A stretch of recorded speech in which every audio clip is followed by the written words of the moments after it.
ॐ पूर्णमद पूर्णमिदं पूर्णात् पूर्णमुदच्यते पूर्णस्य पूर्णमादाय पूर्णमेवावशिष्यते।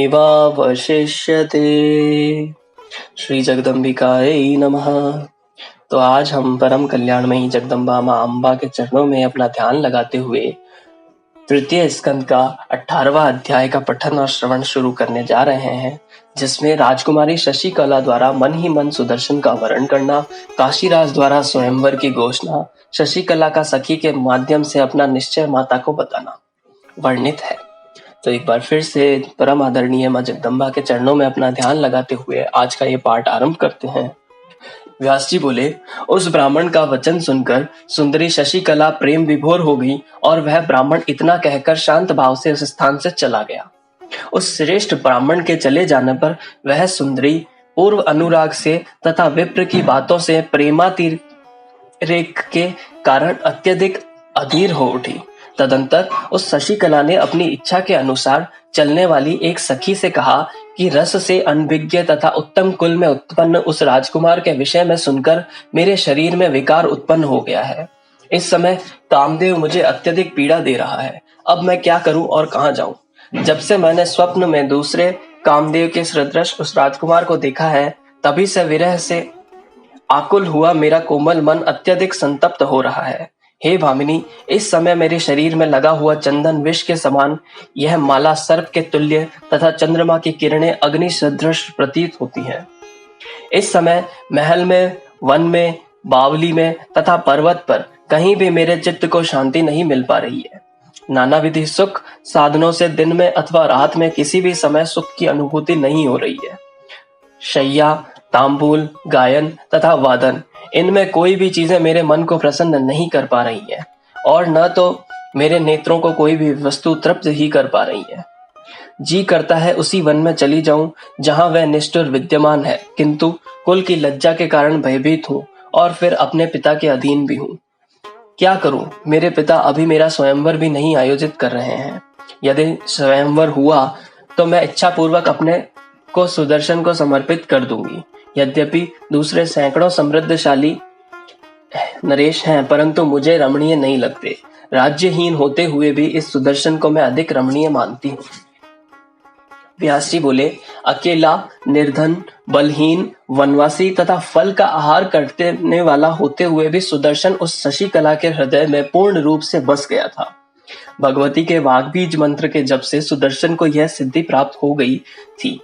वह पूर्ण रूप से ध्यान मग्न होकर उस सर्वोत्तम मंत्र का निरंतर जप करता रहता था। एक बार स्वप्न में सुदर्शन ने उन अव्यक्त पूर्ण ब्रह्म स्वरूपा जगत जननी विष्णु माया तथा सभी संपदा प्रदान करने वाली भगवती अंबिका का दर्शन किया। उसी समय श्रृंगवेरुपुर के अधिपति निषाद ने सुदर्शन के पास आकर उसे सब प्रकार की सामग्रियों से परिपूर्ण उत्तम रथ प्रदान किया। उस रथ में 4 घोड़े जुटे हुए थे और वह सुंदर पताका से सुशोभित था। निषाद राज ने राजकुमार सुदर्शन को विजयशाली समझकर उसे भेंट स्वरूप वह रथ दिया था। सुदर्शन ने भी प्रेम पूर्वक उसे स्वीकार कर लिया और मित्र रूप में आए हुए उस निषाद का वन्य फल मूलों से भली भांति सत्कार किया। तब आतिथ्य स्वीकार करके उस निषाद राज के चले जाने पर वहां के तपस्वी मुनिगण अत्यंत प्रसन्न होकर सुदर्शन से कहने लगे, हे राजकुमार, आप धैर्यवान हैं। भगवती की कृपा से थोड़े ही दिनों में निश्चय ही आप अपना राज्य प्राप्त करेंगे, इसमें संदेह नहीं है। हे सुव्रत, विश्व मोहिनी और वरदायिनी भगवती अंबिका का आपके ऊपर प्रसन्न है। अब आपको उत्तम सहायक भी मिल गया है, आप चिंता न करें। तत्पश्चात उन व्रतधारी मुनियों ने मनोरमा से कहा, हे सुचिस्मते, अब आपका पुत्र सुदर्शन शीघ्र ही भूमंडल का राजा होगा।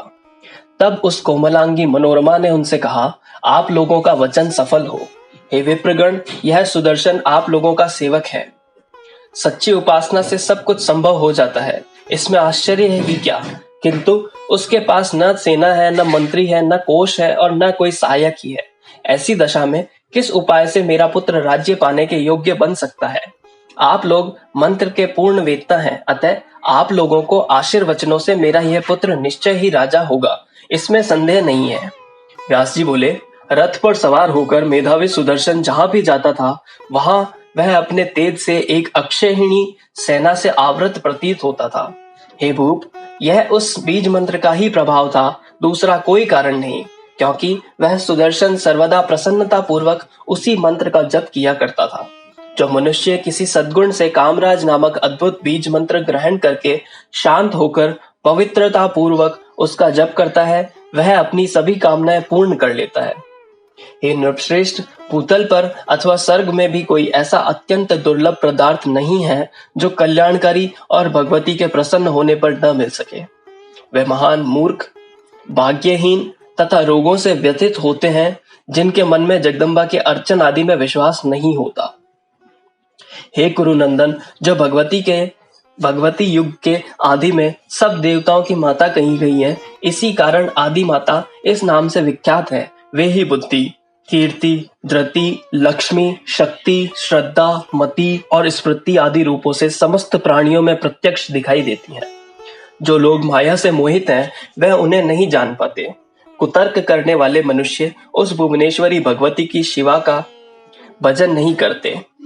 ब्रह्मा, विष्णु, शिव, इंद्र, वरुण, यम, वायु, अग्नि, कुबेर, त्वष्टा, पूषा, दोनों अश्विनी कुमार, भग, आदित्य, वसु, रुद्र, विश्वेदेव एवं मरुदगण, ये सभी देवता सृष्टि पालन तथा संहार करने वाले उन भगवती का ध्यान करते हैं। कौन ऐसा विद्वान है जो उन परमात्मा की शक्ति की आराधना न करता हो। सुदर्शन ने सभी कामनाओं को पूर्ण करने वाली उन्हीं कल्याणकारी भगवती को जान लिया था। वे विद्या तथा अविद्या स्वरूपा भगवती ही ब्रह्म है और अत्यंत दुष्प्राप्य हैं। वे पराशक्ति योग द्वारा ही अनुभवगम्य हैं और मोक्ष चाहने वाले लोगों को विशेष प्रिय हैं। उन भगवती के बिना परमात्मा का स्वरूप जानने में कौन समर्थ है।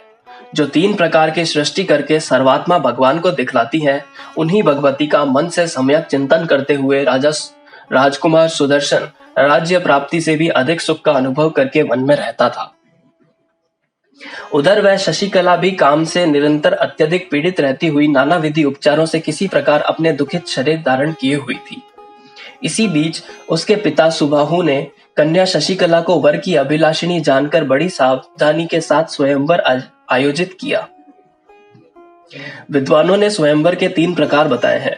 वह क्षत्रिय राजाओं के विवाह हेतु उचित कहा गया है, अन्य के लिए नहीं। उनमें प्रथम इच्छा स्वयंवर है, जिसमें कन्या अपने इच्छानुसार पति स्वीकार करती है।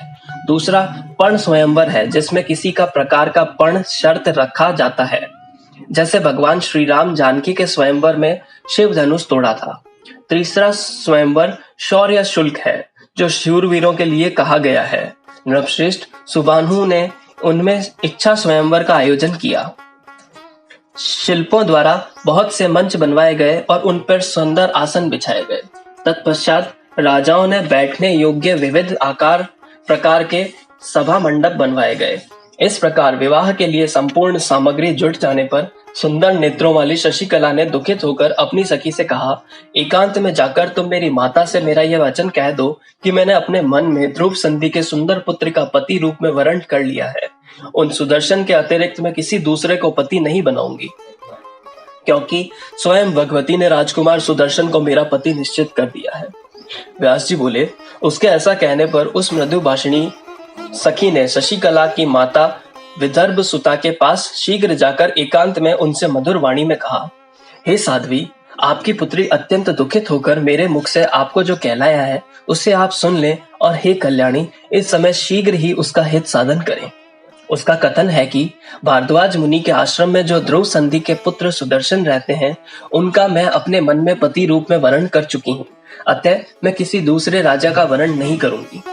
व्यास जी बोले, वह वचन सुनकर रानी ने राजा के आने पर पुत्री की सारी बातें ज्यों की त्यों उनको बताई। उसे सुनकर राजा सुबाहु आश्चर्य में पड़ गए और बार बार मुस्कुराते हुए वह अपनी भार्या विदर्भ राजकुमारी से यथार्थ बात कहने लगे। हे शुभ्रू, तुम तो यह जानती ही हो कि वह बालक राज्य से निकाल दिया गया है और निर्जन वन में अकेले ही अपनी माता के साथ रहता है। उसी के लिए राजा वीरसेन युधाजीत के द्वारा मार डाले गए थे। हे सुनयने, वह निर्धन योग्य पति कैसे हो सकता है? तुम यह बात पुत्री शशिकला से कह दो कि बड़े से बड़े प्रतिष्ठित राजा इस स्वयंवर में आने वाले हैं, अतः उनके प्रति ऐसी अप्रिय बात कभी भी न बोले। इस प्रकार 18,000 श्लोकों वाली श्रीमद् देवी भागवत महापुराण संहिता के अंतर्गत तृतीय स्कंद का शशिकला के द्वारा माता के प्रति संदेश प्रेषण नामक 18वां अध्याय। ओम तत्सत।